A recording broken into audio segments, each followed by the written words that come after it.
ఇక జూన్ 2న కొత్త పింఛన్లు. సో పింఛన్దారులకు సంబంధించినటువంటి వార్త ఇక్కడ కనబడతా ఉంది. 2,00,000 మందికి పంపిణీ. అర్హుల జాబితాను సిద్ధం చేయాలి. ఇక రాష్ట్ర వాతావరణ దినోత్సవాన్ని పురస్కరించుకొని రాష్ట్ర రాష్ట్రావతరణ దినోత్సవాన్ని పురస్కరించుకొని జూన్ 2న చేయుత పథకం కింద కొత్త పింఛన్లు పంపిణీ చేయాలని రాష్ట్ర ప్రభుత్వం నిర్ణయించింది. ఇక పంచాయతీరాజ్ గ్రామీణాభివృద్ధి శాఖ బుధవారం కలెక్టర్లకు ఆదేశాలు జారీ చేసింది. రాష్ట్రంలో 42 లక్షల మంది పింఛనర్లు ఉండగా 3 ఏళ్లుగా కొత్త పింఛన్లు మంజూరు కావడం లేదు. చనిపోయిన వారి స్థానంలో వారి భార్యలకు మాత్రమే పింఛన్లు ఇస్తున్నారు. రాష్ట్ర వ్యాప్తంగా 10 లక్షల మంది కొత్త పింఛన్ల కోసం దరఖాస్తు చేసుకొని నిరీక్షిస్తున్నారు. చూడండి ఎంతమంది 10 లక్షల మంది కొత్త పింఛన్ల కోసం ఎదురు చూస్తుంటే ప్రభుత్వం మాత్రం 2 లక్షల మందికి ఇస్తదంటనే. చూడండి ఎంత దారుణము. గత 3-4 సంవత్సరాలుగా పింఛన్ల కోసం కొత్త పింఛన్లు ఇవ్వాలని చెప్పేసి వీళ్ళంతా కూడా డిమాండ్ చేస్తున్నారు. పింఛన్దారులు అందరూ కూడా మాకు ఆసరా పింఛన్లు ఇవ్వండి, మేము అర్హులము, మాకు ఎందుకు ఇవ్వట్లేదు అని చెప్పేసి పాపం వాళ్ళంతా కూడా అప్లికేషన్లు పెట్టుకొని వాళ్ళ కాళ్ళకు ఉన్నటువంటి చెప్పులు మొత్తం కూడా అరిగిపోయే విధంగా ఆఫీసుల దగ్గరికి, గ్రామ పంచాయతీల దగ్గరికి, మీ సేవల దగ్గరికి మొత్తం కూడా తిరిగారు. కానీ తీరా చూస్తే ప్రభుత్వం ఏం చెప్తుంది, మీకు శుభవార్త ఈ వార్త. ఈ శుభవార్త ఎట్లా చెప్తుంది? 2 లక్షలు ఇస్తామని చెప్పి కూడా ఎందుకు చెప్తుందో తెలుసా? ఒక 3 నెలల నుంచి కొంతమంది పింఛన్లు తీసుకోవట్లేదట. సో ఆ 3 నెలల నుంచి పింఛన్లు తీసుకొని వాళ్ళందరికీ కూడా కట్ చేసి పడేసి కొత్త వాళ్ళకు 2 లక్షల మందికి ఇస్తామని చెప్పి చెప్పింది. సో ఇట్లా చెప్తే వాళ్ళందరూ కూడా వచ్చి మరి మీరు ఎట్లా కట్ చేస్తారు, మేము ఏదో కొన్ని కారణాల వల్ల పింఛన్ తీసుకోలేదు, సో ఖచ్చితంగా పింఛన్ తీసుకుంటాము, మీరు ఎందుకు కట్ చేస్తారని చెప్పేసి వాళ్ళు మళ్ళీ పింఛన్దారులు వాళ్ళు ప్రభుత్వాన్ని గట్టిగా అడిగితే సరే మేము కూడా ఇస్తామని చెప్పి అప్పుడు చెప్పింది. సో ఏది ఏమైనప్పటికీ పింఛన్లు మాత్రం ఖచ్చితంగా 10 లక్షల పింఛన్లు ఇవ్వాలి. 10 లక్షల మంది ఎదురు చూస్తా ఉన్నారా? 10 లక్షల మంది ఆసరా పింఛన్లు అప్లై పెట్టుకొని ఎదురు చూస్తా ఉంటే మీరు 2 లక్షలకు ఇస్తే అది దేనికి సరిపోతాయి చెప్పండి ముఖ్యమంత్రి గారు? అరే ఆసరా పింఛన్లకు ఇవ్వకపోతే మీరు కనీసం మీరు దేనికి ఇస్తారు? అరే పింఛన్దారులు మన వాళ్ళే కదా, ప్రజలే కదా పాపం. వేరే వాళ్ళు వేరే రాష్ట్ర పౌరులు అంటే కాదు. సో వాళ్ళకి ఇస్తే మీకు పెద్ద పోయేదేం ఉండదు. ఫ్యూచర్ సిటీ అంటా ఉన్నారు, 1500 ఎకరాలు భూమి కల్పిస్తామంటా ఉన్నారు. ఇవన్నిటికీ కూడా డబ్బులు వస్తున్నాయి. ఫ్యూచర్ సిటీకి డబ్బులు వస్తాయి, ప్రతి దానికి డబ్బులు వస్తాయి. కానీ ఇక్కడ ఆసరా పింఛన్దారులకు మీరు డబ్బులు ఇవ్వండి, పింఛన్లు పెంచండి, కొత్త పింఛన్లు ఇవ్వండి అని చెప్పేస్తే మా దగ్గర డబ్బులు లేవట. మీరు అర్థం చేసుకోండి అయ్యగా, మీరే ఆలోచన చేసుకోండి. ప్రభుత్వం ఏంది, ప్రభుత్వం కథ ఏంది? గతంలో ఏం చెప్పింది? మా పార్టీ అధికారంలోకి వచ్చినటువంటి మొదటి 100 రోజుల్లోనే ఆసరా పింఛన్లు పెంపు చేస్తాము.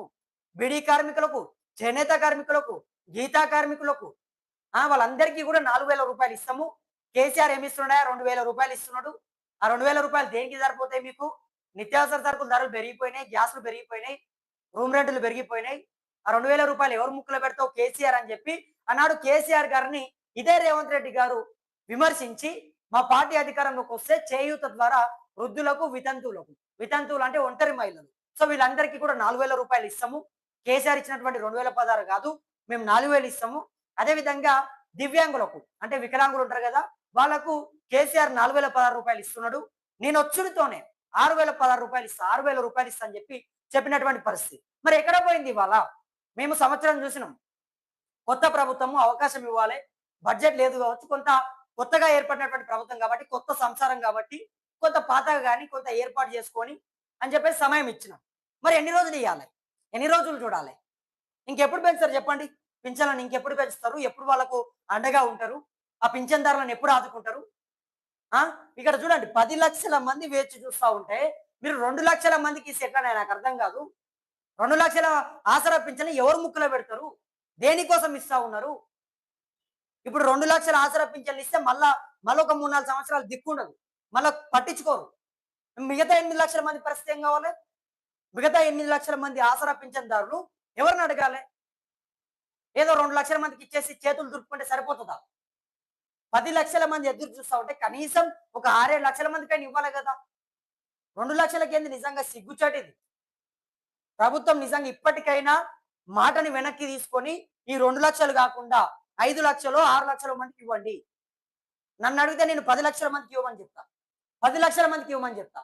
ఎందుకు 10 లక్షల మందికి ఇవ్వమని చెప్తా అంటే దాదాపు 3-4 సంవత్సరాలుగా పాపం ఎదురు చూస్తా ఉన్నారు, పింఛన్లు అప్లై పెట్టుకున్నారు. వితంతువులు, వృద్ధులు, ఒంటరి మహిళలు కావచ్చు, బీడీ కార్మికులు కావచ్చు, చేనేత కార్మికులు కావచ్చు, గీతా కార్మికులు కావచ్చు, కళ్ళు కార్మికులు కావచ్చు, వీళ్ళందరూ కూడా దీని ఆసరా పింఛన్లు కోసం అప్లై పెట్టుకొని వాళ్ళ కళ్ళలో ఒత్తులు వేసుకొని మరి ఎదురు చూస్తా ఉన్నారు. అరే పింఛన్లు వస్తాయి కావచ్చు. పింఛన్లు మనకు వస్తే ఆసరగా ఉంటది. అరే వృద్ధులు ఏమైనా పని చేసుకుంటారు రానే నాకు అర్థం కాదు. ఏజ్ మొత్తం కూడా మీనపడి ఉంటారు పాపం వాళ్ళు. దివ్యాంగులు ఏమైనా చేసుకుంటారా? డయాలసిస్ రోగులు ఏమైనా చేసుకుంటారా? ఎయిడ్స్ రోగులు ఏమైనా చేసుకుంటారా? మరి ప్రభుత్వానికి బాధ్యత లేదా? లేదు 2,00,000 ఇచ్చేసి మీరు చేతులు దులుపుకొని ఇక మొత్తం ఈనాడు రేపు మళ్ళీ ఇదే పేపర్‌లలో వస్తదా ప్రజలారా? మనం చూడాలి. ఈ పేపర్‌లోనే మొత్తం పెద్ద ప్రకటన వస్తది. ఆసరా పింఛన్దారులకు రేవంత్ శుభవార్త.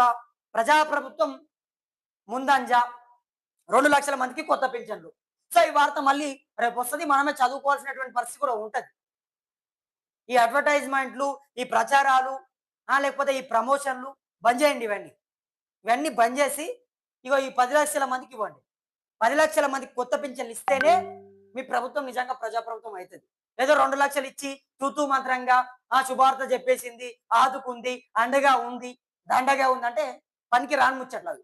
2,00,000 అయితే ఏం కూడా సరిపోవని చెప్పేసి ఆ పింఛన్దారులంతా కూడా మండిపడుతున్నటువంటి పరిస్థితి. మరి ఇప్పటికైనా ప్రభుత్వం ఇప్పటికైనా ఆలోచన చేసుకొని ఈ మాటని వెనక్కి తీసుకొని 2,00,000 ప్లేస్‌తో మళ్ళీ 10,00,000 ఆసరా పింఛన్లు ఇవ్వాలి అని చెప్పేసి డిమాండ్ చేస్తా ఉన్నారు చాలా మంది. ఇక రాహుల్ గాంధీ, మోడీ గారు ఆయన 5 రాష్ట్రాల పర్యటనలో భాగంగా ఇటలీ పోయిండు. ఇటలీ ప్రధానిని కలిసిండు. సో మెలోడీ చాక్లెట్ ఇచ్చాడు. తమకు కొంత ఇద్దరు కూడా సెల్ఫీలు దిగి కొంత సంభాషణ చేసుకున్నారు. 2 దేశాలను కూడా మంచిగా కొంత తీసుకుపోవాలి. పైకి తీసుకుపోవాలి. 2 దేశాలను కూడా డెవలప్ చేయాలని చెప్పేసి మోడీ గారు కలిసే ప్రయత్నం చేసిండు. సో దీన్ని కాంగ్రెస్ పార్టీ ప్రతిపక్ష నేత రాహుల్ గాంధీ తీవ్రంగా ఖండిస్తా ఉన్నారు. సో మోదీ షాలు దేశాన్ని అమ్మేశారట. ఆర్థిక వ్యవస్థను ఆదాని అంబానీ అమెరికా చేతిలో పెట్టారు. రాహుల్ గాంధీ ధ్వజం ఆయనది అరాచక మనస్తత్వం. మోడీ గారు పోయారు కదా. సో దానికి రాహుల్ గాంధీ గారు ఏం చెప్తా ఉన్నారంటే అయితే మోడీ గారు అందరికీ చెప్తా ఉన్నారు. సో అందరికీ మంచి చెప్తా ఉన్నారు. అందరికీ పెట్రోల్ డీజిల్ కొరతని తగ్గించాలి, నిత్యావసర సరుకులను తగ్గించాలి, అన్నిటిని కూడా కొంత సేవ్ చేయాలి. మొత్తం కూడా దేశం పైన భారం పడబోతా ఉంది. దేశం కూడా కొంత ఇబ్బందుల్లో ఉండే అవకాశం ఉంది కాబట్టి జాగ్రత్తలు తీసుకోండి. డీజిల్, పెట్రోల్ కావచ్చు, గ్యాస్ కావచ్చు, ఇవన్నీ కూడా కొంత వాడకాన్ని తగ్గించాలని చెప్పేసి మోడీ గారు చెప్పుకుంటూనే ఆయనే దేశాలకు సంబంధించినటువంటి పర్యటన చేస్తా ఉన్నారని చెప్పి కాంగ్రెస్ పార్టీ ప్రతిపక్ష నేత రాహుల్ గాంధీ మండిపడుతున్నటువంటి పరిస్థితి. సో ఇక ఈనాడు దినపత్రికలో ఉన్నటువంటి అంశాలు ఇవి. సో ఇవైతే పక్కుంటాయా? ఇవి చూడండి. ఈ పేపర్‌లో 75% వార్త. ఇగో ఈ 25% యాడు. దేనికోసం ఇది? ఇది ఎందుకు చెప్పండి? దీనివల్ల ఒరిగేది ఏమన్నా ఉన్నదా? మీకేమైనా ఉపయోగం ఉన్నదా ప్రజలారా దీనివల్ల? ఇది మీ ఇంటిదా? మీ పుట్టందా? చుట్టందా? మీకేమైనా తెలిసేదా? ఎందుకు రాసిర్రు ఇది? అరే లోపల రాసుకోండి భయ్ మీరు. మెయిన్ పేపర్‌ల మొత్తం వార్తలు ఇట్లా ఇది పద్ధతి కాదని చెప్పి చాలా మంది కూడా ఇప్పటికే నాకు మెసేజ్ చేస్తా ఉన్నారు. అన్న ఏంది ఈ ఆర్ట్స్ పంచాయతీ ఏందన్న మెయిన్ పేపర్ చూస్తే మొత్తం కూడా కార్లు కనబడతాయి, బండ్లు కనబడతాయి, లేకపోతే మా రేవంత్ రెడ్డి గారు కనబడతారు. ఏంది పంచాయతీ అంటే అంతే ముడతాయి కాబట్టి వేసుకునే ప్రయత్నం చేస్తారు. సో రైట్ వాళ్ళ ఇష్టం వాళ్ళది, వాళ్ళ దినపత్రిక వాళ్ళది కానీ కొంత ప్రజల పైన కూడా చూసుకోవాలి, బాధ్యతగా రాయాలి. ఇవన్నీ కూడా పనికిరానటువంటివి లోపల పడేసి కొంత అవసరం వచ్చినటువంటి అంశాలను చూపెట్టండి దయచేసి రిక్వెస్ట్ చేస్తా ఉన్నాం మీకు మా తరపు నుంచి, మా ప్రజలందరి తరపు నుంచి. సో ఇక